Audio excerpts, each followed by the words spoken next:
this on a shear, because this is what most of the time you're going to be doing a French seam. A French seam is an enclosed seam, and this is done a lot on sheer fabric so that you don't see the seam through.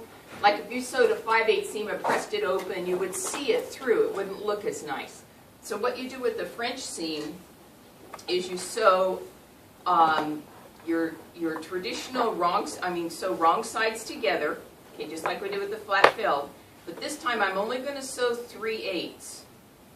Okay, I'm only going to sew a 3/8 seam.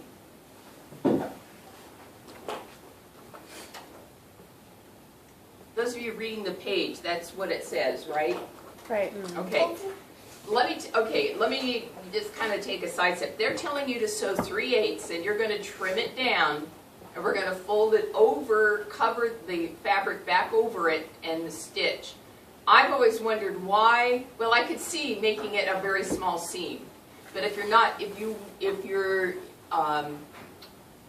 quite that concerned with it being like very, very small, I don't understand why. And I'm just saying another option is, why not sew 1/4 of a seam first and then fold it over and sew 3/8 without having to cut anything off. But what they're doing is so you end up with a little 1/4 inch seam. Okay, I hope that made sense. But now, because I'm sewing on sheer fabric, okay, I'm definitely pulling the threads back here.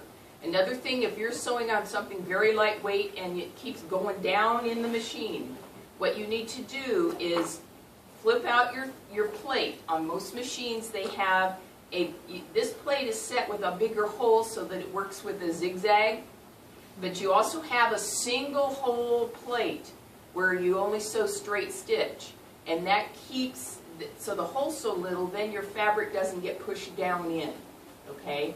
So if you're making a blouse that's real sheer or something, that you may want to switch out to a single hole throat plate, but then make sure you mark somewhere that you don't try and zigzag with it because you'll break your needle, okay? Okay, so now I'm pulling on it to get it started, and it's still something's not hot. Yeah, I got a hot on the press foot. Okay, all right, it's sewing okay. All right, so I'm sewing my 3/8. Which is even here.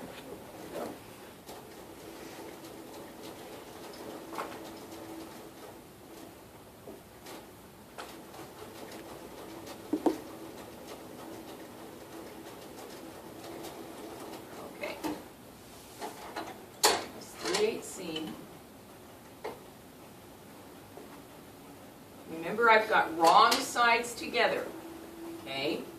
Now I'm going to flip this over.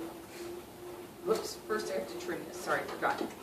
I'm going to trim this, trim about half my seam allowance off.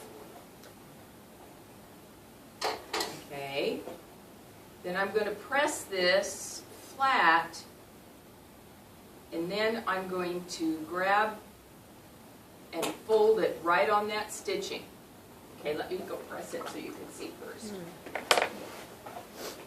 I wanted to shear for samples like this.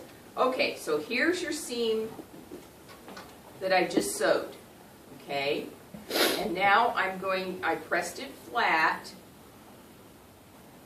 Okay, and now I'm going to fold it on top of itself. So I'm enclosing that 1/4 inch. Okay. And now I'm going to sew a 1/4 of an inch, which is where on my machine? Your presser foot? Edge of the presser foot. Okay. And there again, because I'm sewing on so sheer, I'm going to make sure I hold these 2 threads. Not pull it, but just don't let it get back down inside. There we go. All right. Now can you see how that's the seam I just sewed, and I folded it inside, and it's going to be enclosed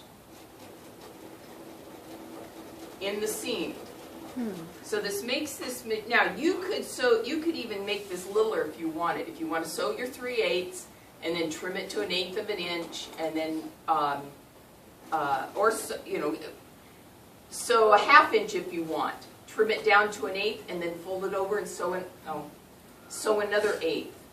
Okay? So that, but you have to, in the combination, you have to create a 5/8 seam. Okay? But depending upon what you're sewing, how small, and obviously when you do a real small seam, it's not going to be very, strong.